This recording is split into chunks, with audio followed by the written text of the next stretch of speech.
कई लोग पूछते हैं कि हम राधे राधे करें,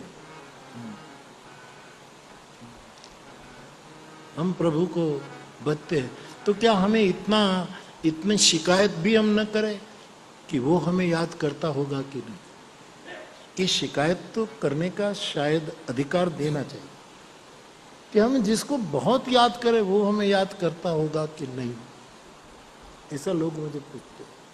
इसका जवाब मैं नहीं दूंगा, भागवत में लिखा है।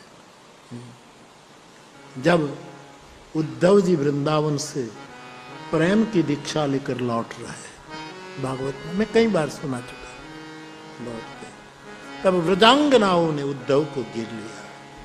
वो बालक व्रजांगनाएं गिर ले उद्धव। एक बात बताओ, 24 घंटों गोविंद गोविंद गोविंद कर,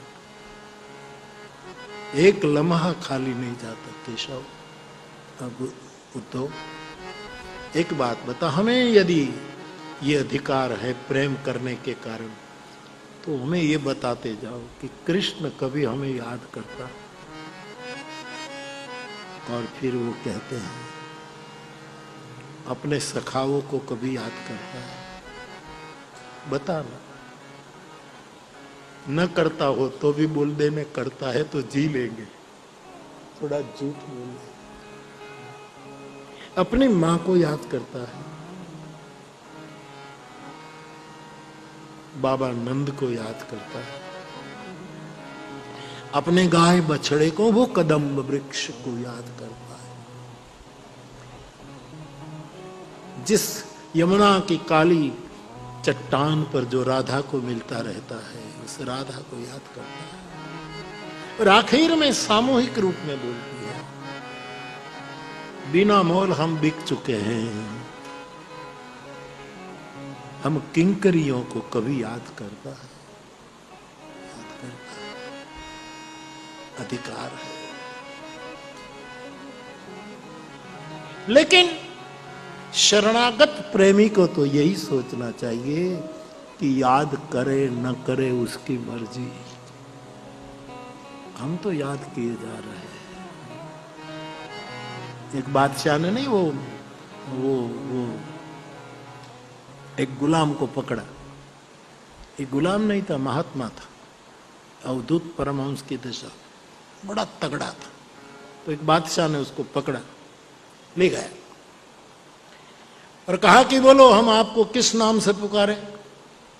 बोले कोई भी नाम से, मैं गुलाम हूं। आपको कहां रखे? जहां भी रखो, मैं गुलाम हूं। आपको कैसे वस्त्र पहनाए? अरे जो पहनाना चाहो, मैं गुलाम हूं। आपको क्या खिलाएं? बोले जो आप चाहे खिलाओ, मैं गुलाम हूं। आपको क्या तनख्वाह दें? बोले जो देना दो, मैं तो गुलाम हूं।